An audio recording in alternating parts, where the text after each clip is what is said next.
अल्हम्दुलिल्लाह नहमदुहु व नस्तईनुहु व नस्तगफिरुहु व नु'मिनु बिही व नतवक्कलु अलैहि व नऊज़ु बिल्लाहि मिन शुरूरि अनफुसिना व मिन सय्यिआति अअमालिना मन यहदिहिल्लाहु फला मुदिल्ल लहु व मन युज़लिल्हु फला हादिय लहु व नशहदु अन ला इलाहा इल्लल्लाहु वहदहु ला शरीक लहु व नशहदु अन्न सय्यदना व हबीबना व शफीअना व करीमना व नबीना व मौलाना मुहम्मदन अब्दुहु व रसूलुहु अरसलहुल्लाहु तआला इला काफ़्फ़तन लिन्नासि बशीरन व नज़ीरा व दाइयन इलल्लाहि बिइज़्निहि व सिराजम मुनीरा अम्मा बादु फ़अऊज़ु बिल्लाहि मिनश शैतानिर रजीम बिस्मिल्लाहिर रहमानिर रहीम इन्ना नहनु नज़्ज़लना ज़िक्र व इन्ना लहु लहाफ़िज़ून क़ाल अल्लाहु तबारक व तआला इन्नमा यख़्शल्लाह मिन इबादिहिल उलमा वक़ाल रसूलुल्लाह सल्लल्लाहु अलैहि वसल्लम खैरुकुम मन तअल्लमल कुरआन व अल्लमह सदक़ नबियुनल करीम व नहनु अला ज़ालिका लमिनश शाहिदीन वश्शाकिरीन वल्हम्दुलिल्लाहि रब्बिल आलमीन।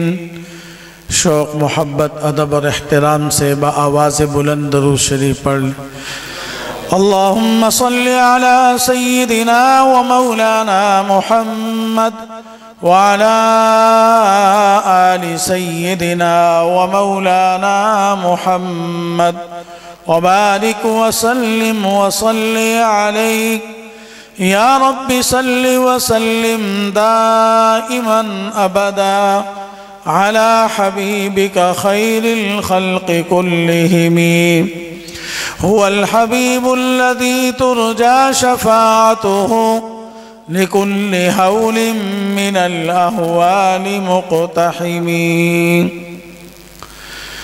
मेरे इंतहाई वाजिबुल एहतराम स्टेज पर जलवा अफरोज़ हज़रात उलमाए इकराम मशाइख़ इज़्ज़ाम और मेरे मुअज़्ज़ज़ व मुहतरम मुसलमान भाइयों, दोस्तों और बुज़ुर्गों, मुझसे पहले बहुत सारी तवील फ़हरिस्त के मुताबिक उलमाए इकराम खुतबा ने बयानात कर लिए हैं। कुरान करीम अज़ीमुश्शान की तिलावतें भी हो चुकी हैं। नातिया कलाम और अज़मत सहाबा, अज़मत अहले बैत आपने समाअत फरमा ली है। रात का एक तवील हिस्सा भी गुज़र चुका है। इख्तिसार के साथ चंद बातें अर्ज़ करूँगा और इंशाअल्लाह फिर आप हज़रात ने नमाज भी बाजुमात पढ़नी है। इन जलसों का मकसद भी यही होता है कि हमें अल्लाह दीन पर अमल करना नसीब फरमा दे। बहरहाल कुरान करीम के उन्वान से इस मदरसे की खिदमत, असातिज़ा की खिदमत, वालिदैन की क़ुरबानियाँ और माशरे में मदारिस की और अहले मदारिस और उलमा का किरदार इसी पर इंशाअल्लाह चंद मिनटों में अपनी बात को समेटूंगा। ये मदरसा ये आज का ईजाद करदा नहीं है, बल्कि ये मदरसा रसूलुल्लाह सल्लल्लाहु अलैहि वसल्लम की आमद के साथ ही कायम हुआ था। अंबिया अलैहिमुस्सलातु वस्सलाम और इस कायनात को अभी वजूद नहीं मिला था। अल्लाह तबारक व तआला ने ये पाक कलाम जो इन बच्चों ने इस मदरसे के अंदर बैठकर वालिदैन की कुर्बानी, असातिज़ा की मेहनत, मुआविनीन की देखभाल और मातरे इल्मी के आगोश में दिन रात का सफ़र तय करते हुए इन बच्चों ने अपने सीने में अल्लाह का कुरान महफूज किया। दुनिया की कोई किताब जिसने जिस मजमून पर लिखी है, वो अंग्रेजी में हो, अरबी में हो, उर्दू में हो, फारसी में हो, यूनिवर्सिटी कॉलेज स्कूल में पढ़ाने वाली हो, या डॉक्टरी की हो या इंजीनियरिंग की हो, जिस मुसन्निफ ने उस किताब को लिखा है वो उसका एक मजमून भी अजबर आपको लफ्ज बलफ्ज नहीं सुना सकता। लेकिन ये कुरान करीम का मौजज़ा है कि 4 साल के बच्चे से लेके 150 साल की उम्र का बूढ़ा, मां, बहन, बेटी, हर तबके का आदमी जिसके दिल में ईमान हो, शर्त यह है, बेईमान को नहीं नसीब होता, कुरान के मुनकिर को नहीं नसीब होता, जिसके दिल में ईमान हो अल्लाह उसके सीने को कुरान के अनवारात से मुअत्तर फरमा देते हैं। मैं पूरे मुल्क में और दुनिया भर में जाता हूं और हर स्टेज पर कहीं ना कहीं कुरान करीम के मौजिज़ात इस दुनिया के अंदर देखता हूं। चकवाल में हमारे रावलपिंडी के करीब है, हमारे हजरत के एक खलीफा हैं, आज भी हयात हैं, उनके वालिद का इंतकाल हो गया। ये नौजवान थे, कॉलेज यूनिवर्सिटी से फारिग हुए और कुवैत जाके ये अरामको कंपनी के अंदर इंजीनियर लगे। और उस जमाने में बहुत सारी पैसे इनकी तनख्वाह थी, लेकिन उन्होंने खुद कहा कि मुझे नमाज का पता नहीं, कलमे का पता नहीं, ईमानियात का पता नहीं, बावजूद इसके कि मैं मुसलमान घराने में पैदा हुआ, बावजूद इसके कि मैंने उस पाक नबी का कलमा पढ़ा हुआ है और कॉलेज यूनिवर्सिटियों में टॉप किया हुआ है, लेकिन मुझे दीन से कुर्बत नहीं थी, दीन की समझ नहीं थी। हमारे कुवैत में एक तबलीगी जुमात आई, अल्लाह इस जुमात को सलामत रखे। न जाने कितने गुमराह, बेदीन, माशरे के दुत्कारे हुए इंसान इस जुमात की बरकत से आज नमाजी बन गए, कुरान के हाफिज बन गए, अल्लाह के दीन के दाई और खादिम बन गए, हुजूर सल्लल्लाहु अलैहि वसल्लम के सच्चे आशिक बन गए। तो फरमाते हैं कि हमारे यहाँ तबलीगी जुमात आई, फैक्ट्री में भी आई, पाकिस्तानी, हिंदुस्तानी, बांग्लादेशी वहां काम करते थे मुसलमान, नमाज और दीन से गाफिल। तो हमें उन्होंने कहा हमारे साथ गश में आओ या मगरिब के बाद चल के हमारे पास आके बयान सुन लो, उसमें शरीक हो जाओ। कहते हैं कि न चाहते हुए भी हम अपने दिल पे पत्थर रख के हम उनकी मजलिस में गए। इसीलिए किसी ने क्या खूब कहा, सोहबत सालिह तोरा सालिह कुनत, सोहबत तालिह तोरा तालिह कुनत।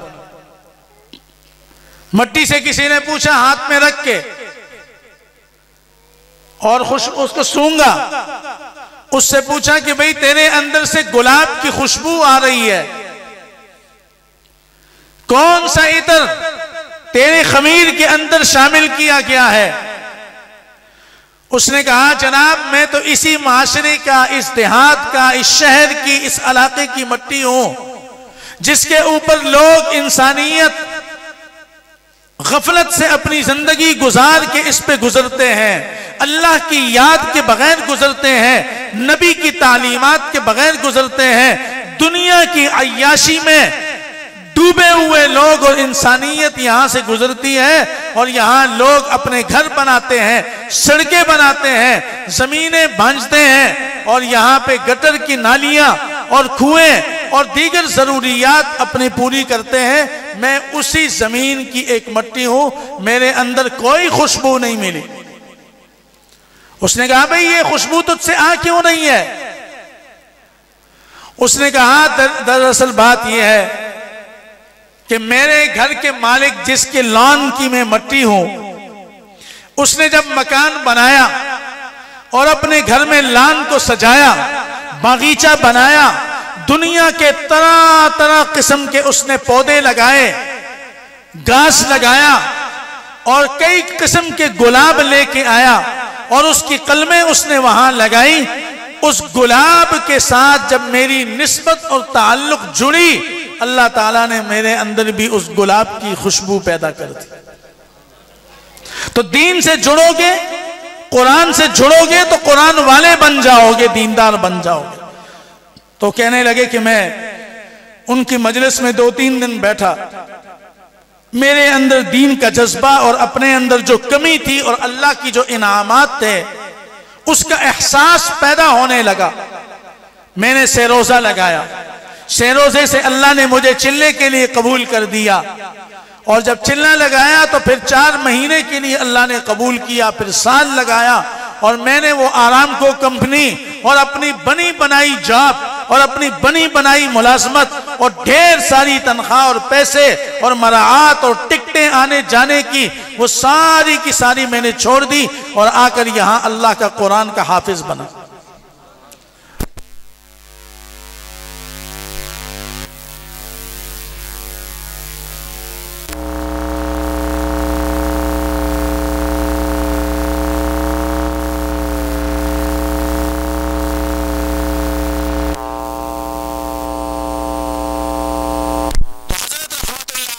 तशरीफ ले गए, मैं भी उनके साथ था। तो उनके ये एजाज जो बड़े उलमा, वक्त के जय्यद इलाके के, दूर दराज के उलमा उस मदरसे के अंदर आए और उन्होंने तलबा की एजाज में उनके सरों पे दास्तार रखी। तो इनके वालिद साहब जो एक देहाती आदमी थे और धोती और जैसे उनका अपना एक कल्चर होता है, कपड़े और एक अमामा सर पे रख के, तो उन्होंने जब ये मंजर देखा तो उनके मुंह में पानी आया और उनकी उम्र उस वक्त तकरीबन 75-76 बरस की थी। हजरत के पास आए और नूरानी कैदा लेके आए और आंखों में आंसू, 75 बरस का बाबा, लेकिन जब इंसान को शौक पैदा हो जाए, ज़ौक़ पैदा हो जाए तो अल्लाह ताला फिर उसको वो नेमत से नवाज देते हैं।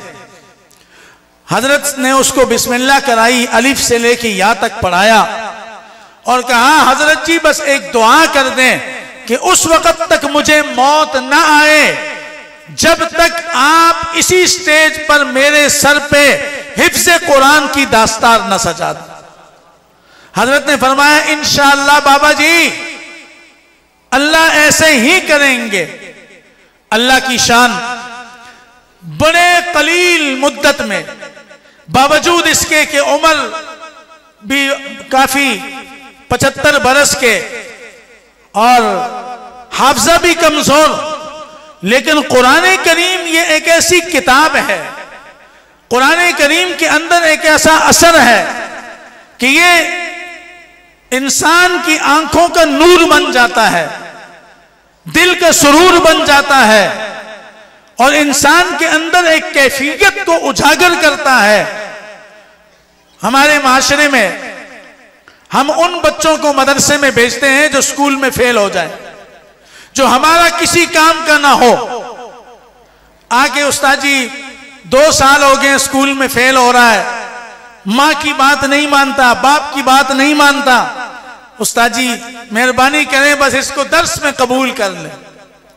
लेकिन अल्हम्दुलिल्लाह ये कुरान की बरकत है, मदरसे की बरकत है कि वही दुत्कारा हुआ बच्चा, वही नालायक बच्चा जो कल तक माँ और बाप उससे तंग थे, आज सारे बच्चों में माँ बाप के लिए इज्जत और बरकत का बाइस वही बच्चा बनता है। 3 साल की कलील अरसे में अल्लाह तबारक व तआला ने उस बाबा जी को 79 साल की उम्र में हाफिज कुरान बना दी और हजरत ने अपने हाथों से उसकी दास्तार की। इसलिए मैं कहता हूं इन मदरसों की कदर करो। इन मौलवियों को तो आपके बच्चे यहां पढ़ते हैं, लेकिन आपको भी जब मौका मिलता है बाहर किसी दुकान पे खड़े हों, 2-4 बंदे इकट्ठे हो जाएं, मदरसे को देखते हैं, उस जालिम का बच्चा यहां पढ़ रहा होता है मदरसों में, वो भी बाहर बैठ के मौलवी की जात पर कीचड़ उछाल रहा होता है। मैं गैरों से क्या गिला करूं, हमें तो अपने बर्बाद कर रहे हैं। लेकिन इंशाअल्लाह एक जमाने में यहां ऐसे लोग भी आए जो मौलवियों को, मदरसों को मुक्के भी दिखाते थे, हम ये कर देंगे, हम वो कर देंगे। हम इसी मिंबर पर कहा करते थे इंशाअल्लाह तुम भी एड़ी चोटी का जोर लगा लो, तुम्हारा बाप भी कुछ नहीं कर सकता इंशाअल्लाह। वो दुनिया से चले गए।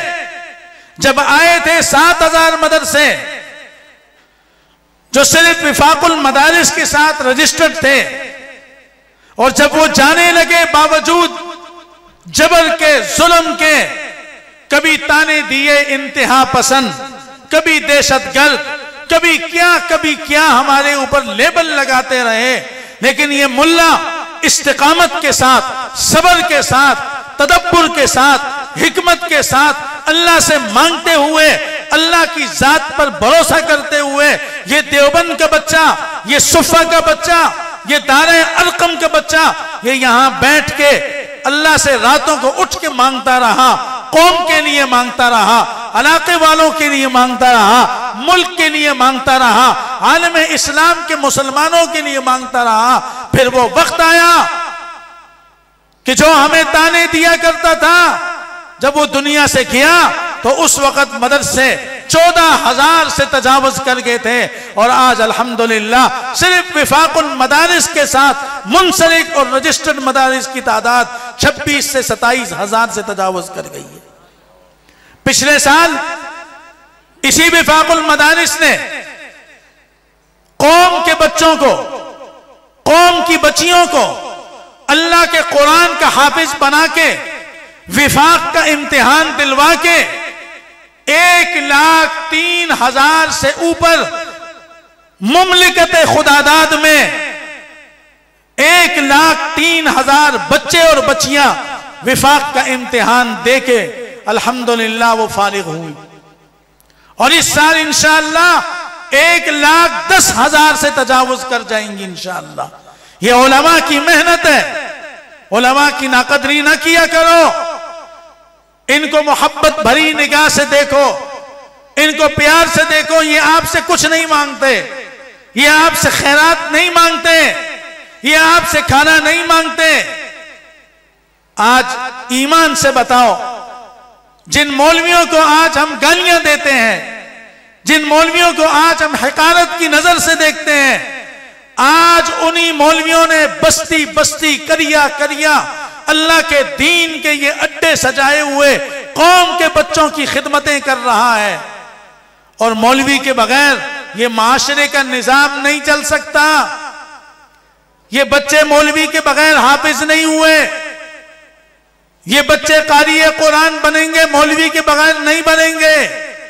आपके यहां बच्चा पैदा होता है, आप आजान और तकबीर मुल्ला से कहलवाते हो, आप उसकी जबान पे पहला मीठा रखने के लिए, तहनीक करने के लिए आप मौलवी के पास आते हो। उस्ताद जी आप हमारे इमाम हैं, आप सुबह शाम कुरान पढ़ाते हैं, अल्लाह का जिक्र करते हैं, जिक्र करवाते हैं, नबी पर दरूद पढ़ते हैं, आपकी जबान से खैर के कलिमात निकलते हैं। मेरी ख्वाहिश और तमन्ना है, मैं जमाने का बड़ा दुत्कारा हुआ इंसान हूं, लेकिन मैं चाहता हूं कि मेरा बच्चा आप जैसा बन जाए। यही बच्चा कल को बड़ा होता है और इसको मदरसे की जरूरत, क़ायदे की जरूरत, ईमानियात की जरूरत, अकीदे की जरूरत, तो आप इसको मस्जिद और मदरसे का रुख करते हैं। यही बच्चा कल जवान होता है, शादी ब्याह का वक्त आता है, कोई इलाके का खान वडेरा, कोई इलाके का थानेदार, कोई इलाके का सरमाएदार वो आके उसका निकाह नहीं पढ़ाता, बल्कि यही मौलाना आके, यही मिंबर और मेहराब का वारिस आके आपके बच्चे और बच्ची का निकाह पढ़ाते हैं। और जब ये बीमार हो जाए, दम दरूद यही करता है, और जब ये दुनिया से चला जाए,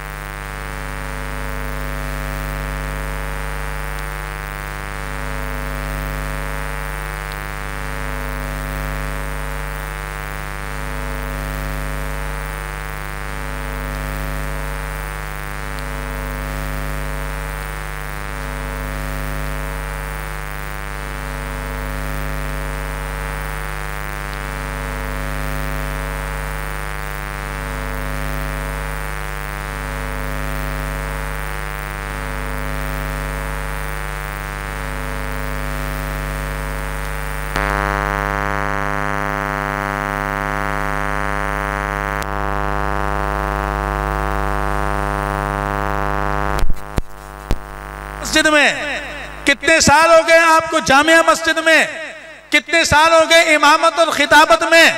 जनाब उस्ताद जी पीर साहब इतने सालों से तनख्वाह कितनी है? हजरत जी 8,000, 10,000, 12,000, 15,000। क्या ये हमें शर्म नहीं आती? अफसोस की बात है।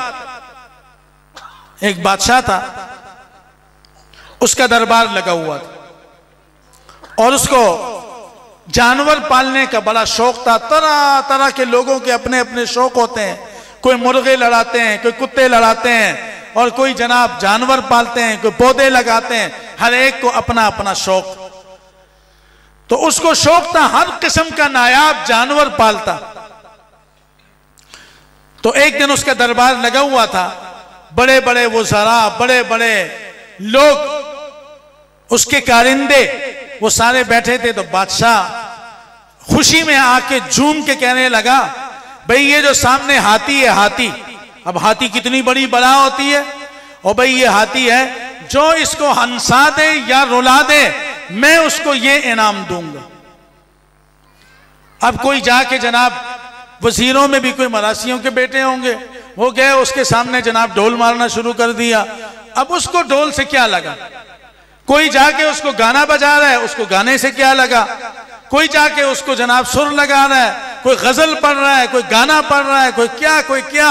हर एक ने एड़ी चोटी का जोर लगाया अपने इनाम के लिए और बादशाह की नजरों में मुअज़्ज़ज़ बनने के लिए। लेकिन वो टस से मस न हुआ, वो अपने दरख्त से पत्ते उतार के मुंह में डाल के खाई जा रहा है। अब जब सारे अपने करतब करके फेल हो गए, तो बादशाह के महल की मस्जिद का एक बेचारा फटा पुराने कपड़े पहने हुए मौलवी उठा। वो गया और इतना बड़ा कान उसका हटाया और उसके कान में 2 जुमले कहे, और उसकी आंखों से भी हाथी की आंखों से आंसू बहने लग गए। बादशाह ने उसको कहा, अल्लाह के बंदे, कोई उसके सामने नाच रहा है, कोई ढोल मार रहा है, कोई बांसुरी लगा रहा है, कोई कवाली पढ़ रहा है, कोई गाना बजा रहा है, कोई डांस कर रहा है, कोई उछल रहा है, वो टस से मस नहीं हुआ। तूने कौन सा ऐसा उसके सामने कोई ग्रंथ पढ़ दिया या क्या किया जो उस पर असर कर गया है? वो जानवर भी रो पड़ा। उसने कहा, बादशाह सलामत, मैंने कुछ करतब तो आता नहीं है, फकीर मौलवी हूं, आपके दरबार के मस्जिद का मौलवी हूं, बस मैंने उसके कान में सिर्फ अपनी तनख्वाह बताई है, उसको भी तरस आ गया, रो गया, लेकिन आपका दरबार नहीं रोया। सिर्फ अपनी तनख्वाह बताई है, वो हाथी रो पड़ा है। मैंने कोई ग्रंथ नहीं पढ़ा। डूब मरने का मकाम है कि आज क्रिकेट खेलने वाला एक लड़का और एक लड़की, उसको लाखों करोड़ों रुपए का एग्रीमेंट दिया जा रहा है और अल्लाह के दीन के खादिम का मजाक उड़ाया जा रहा है। इस वक्त हमारा मुल्क चारों तरफ से अजाबात, कुदरती आफात में घिरा हुआ है। बुनेर के अंदर क्या हुआ, सवात में क्या हुआ, गदून में क्या हुआ, और अभी चंद महीने, 1.5 महीने पहले पंजाब पूरी पट्टी, ज्यादा हिस्सा लोगों की जमीनें, माल मवेशी, लोगों के घर, बड़े बड़े जागीरदार, वो एक लैन में फकीर बन के लोगों से भीख मांगने पर मजबूर हो गए। जब दीन का मजाक उड़ाएंगे, कुरान का मजाक उड़ाएंगे, फिर ये हालत होगी। इसलिए इन मदरसों की कदर करो। और मैं मुबारकबाद देता हूं इस मोहल्ले वालों को, इस इलाके वालों को, कि जिन्होंने अपने इलाके के अंदर मेहनत करके, मौलाना का साथ देके, मौलाना के साथ मोहब्बत करके अल्हम्दुलिल्लाह एक दीनी दरसगाह की शक्ल इख्तियार कर गई है। और मैं अल्लाह पर भरोसा करके कहता हूं कि इंशाअल्लाह एक वक्त आएगा कि ये मदरसा सिर्फ यहां के लिए नहीं बल्कि पूरे मुल्क के लिए इंशाअल्लाह इसके बच्चे मुदर्रिसीन बन के, मुबल्लिगीन बन के, इमाम बन के, मुदर्रिस बन के, सूफी बन के, दीन के तमाम शोबों में जाके इंशाअल्लाह वो अपनी खिदमत सर अंजाम देंगे। मैं और आप तो मर जाएंगे, कब्रिस्तानों में चले जाएंगे। मुझे और आपको ये जमीन काम नहीं आएगी, ये कोठियां काम नहीं आएंगी, ये बंगले काम नहीं आएंगे, ये बैंक बैलेंस काम नहीं आएगा, ये ओहदा और कुर्सी और मनसब, ये सारा कुछ यहां रह जाएगा। मेरे साथ मेरा अमल जाएगा। और जो मैंने अल्लाह के कुरान के लिए, मदरसे के लिए, मस्जिद के लिए, अल्लाह के दीन की खिदमत और नुसरत के लिए इन मासूम बच्चों के सरों पर हाथ रखा, इंशाअल्लाह हम आगे जाएंगे, कब्र हमारी मुनव्वर होगी। और दूसरी बात एक और अर्ज कर दूं, ये मैं हर तकरीर में कहता हूं कि आजकल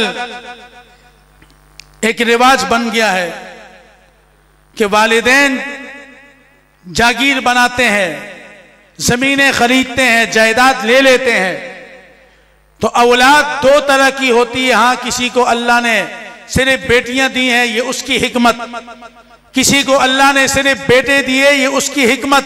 और किसी को दोनों दिए या किसी को नहीं दिए, वो बेहतर जानता है। खालिक, मालिक, राज़िक, जहानों का पालन निहार है। लेकिन जिसको अल्लाह ने दोनों नेमतों से नवाजा है, वो ये बात जरूर ज़हन में नोट करे कि आपकी दुनिया से जाने के बाद आपकी विरासत में जहां बेटों का हिस्सा है, वहां आपकी बेटी का भी हिस्सा है। आज बहुत सारे दीनदार घराने वो अपनी बेटियों को महरूम कर देते हैं। ये अपने साथ गले में ये ज़मीने जहन्नम का तोक पहन के न जाना, बल्कि अपनी विरासत इन उलमा के साथ बैठ के मशवरा करके, मसला समझ के अपनी बच्चियों और बच्चों को जो उनका हक शरीयत ने मुतय्यन किया है उसके मुताबिक उनको दिया करे। मैं गुज़श्ता साल मुल्तान में था, मैंने इसी मौजू पे तकरीर की। बाद में एक बड़ा बादशाह आदमी आया, माशाल्लाह, इधर उसका इतना बड़ा काले रंग का मेहराब भी था, अमामा भी था, वक्त भी लगाया था, बुजुर्गों से बैत भी था। मुझे कहने लगा, हजरत जी मेरी बहन एक है और उसने मुझे अपना सारा मीरास जो है वो जमीन माफ कर दी है। मैंने कहा माफ की है या माफ करवाई है? माफ की है या माफ करवाई है? बहनें तो हमेशा कुर्बानी का बकरा बन जाती हैं, लेकिन कभी भाई भी कुर्बानी का बकरा बना है? तुम तो 1 इंच के लिए अपने रिश्ते भी तोड़ देते हो, कब्र में अपनी शक्लें दिखाने के लिए काबिल नहीं रहते हो।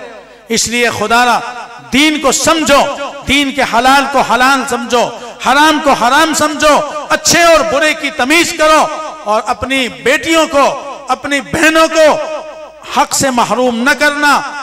और बड़े बड़े मैं देखता हूं हर साल हज पे भी जाते हैं, मैं जानता हूं कई जगहों पे, मैं पूरे मुल्क में घूमता हूं, मुरीदों को भी जानता हूं, आम हाजियों को भी जानता हूं। तो हर साल कई हाजी हमारे साथ हज में भी मिलते हैं, रमजान का उम्रा भी करते हैं, मस्जिद मदरसा भी बनाते हैं, खैरात और सदकात वो भी करते हैं, ज़कात भी अदा करते हैं, खैर के कामों में पैसा भी लगाते हैं, लेकिन उसके बावजूद भी अपनी बहन का हक नहीं देते। याद रखना, एक नहीं 1000 साल भी तुम्हें रब जिंदगी दे और तुम 1000 हज भी कर लो, हर साल 12 महीने 12 दफा उम्रे पे जाओ, मदीने जाओ, मकामात मुकद्दसा जाओ, मस्जिदें बनाओ, मदरसे बनाओ, ज़कात दो, सदकात दो, खैरात दो, तहज्जुद पढ़ो, दावत के काम में चिल्ले लगाओ, पीर खानों में जाके तस्बीह पढ़ो, जो मर्जी कर लो। अगर तुम्हारे जिम्मे दूसरे का हक है, मामलात साफ नहीं है, बहन का हक तुमने दबाया है, अपनी बेटी का हक दबाया है, तो याद रखना तुम्हारा कोई अमल अल्लाह के दरबार में कबूल नहीं। हमने दीन सिर्फ नमाज तक छोड़ा हुआ है, हमने दीन को सिर्फ कलमे तक छोड़ा हुआ है, हमने दीन को सिर्फ ज़कात अदा करने या साल जिंदगी में हज कर लेने को दीन समझा हुआ है। नहीं, ये दीन एक पूरा कामिल मुकम्मल ज़ाब्ता हयात है। ये कुरान सिर्फ पढ़ना नहीं, ये कुरान को समझना भी है, कुरान को सीखना भी है, कुरान पर अमल भी करना है। और ये मसले मसाइल आपको फेसबुक पर बैठ के इस सदी के सबसे नाकाम डॉक्टर, इंजीनियर, प्लम्बर ये आपको नहीं सिखाएंगे।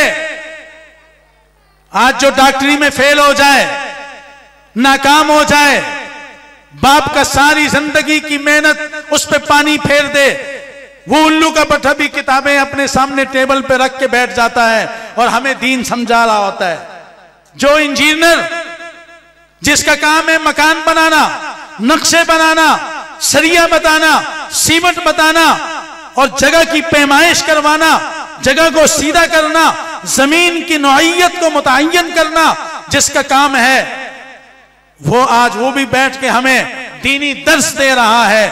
और जो प्लम्बर जिसका काम है नालियां बनाना, जिसका काम है आपके गटरों के पीट रेप ठीक करना, वो भी आज बैठ के हमें कुरान और हदीस बता रहा है। नहीं मेरे प्यारे, नहीं, जहां हमने गैरों की आंखों में आंखें डाल के बात की है, इंशाअल्लाह ये मुल्ला अपनी जान को हथेली पे रख के इस मदरसे की, अल्लाह के कुरान की, अल्लाह के हबीब पाक मुस्तफा सल्लल्लाहु अलैहि वसल्लम के हदीस की, अल्लाह के दीन की, मस्जिद और मदरसे की, आपकी ईमान की, आपके अकीदे की, आपके कलमे की और माशरे की इस्लाह का इसने जिम्मा अपने सर पे उठाया हुआ है। इंशाअल्लाह ये मस्जिद भी रहेगी, ये मदरसा भी रहेगा, ये कारी भी रहेगा, ये हाफिज भी रहेगा, ये मुल्ला भी यहां रहेगा इंशाअल्लाह। इसलिए जब भी आपको शरई मसलों की जरूरत हो तो आके अपने मस्जिद के इमाम, जिसके पीछे नमाज पढ़ते हो,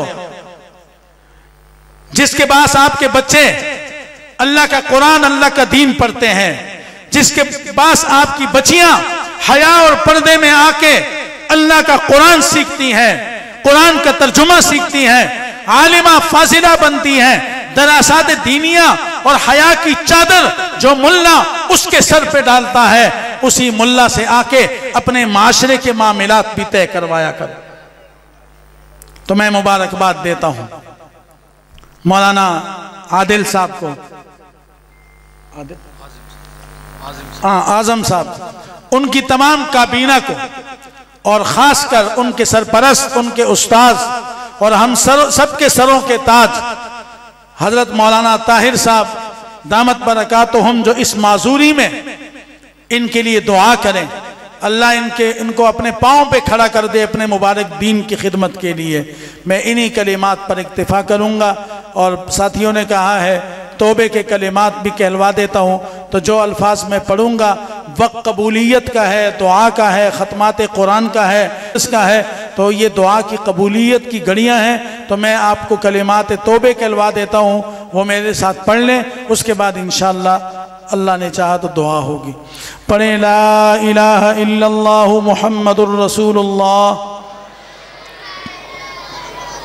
नहीं कोई इबादत के लायक अल्लाह ताला के सिवा, हज़रत मोहम्मद सल्लल्लाहु अलैहि वसल्लम अल्लाह ताला के सच्चे रसूल हैं।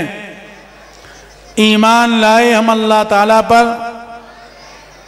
अल्लाह ताला की किताबों पर, अल्लाह ताला के फरिश्तों पर, अल्लाह ताला के तमाम नबियों पर, क़यामत के दिन पर, तकदीर पर, अच्छा हो या बुरा सब अल्लाह ताला की तरफ से है।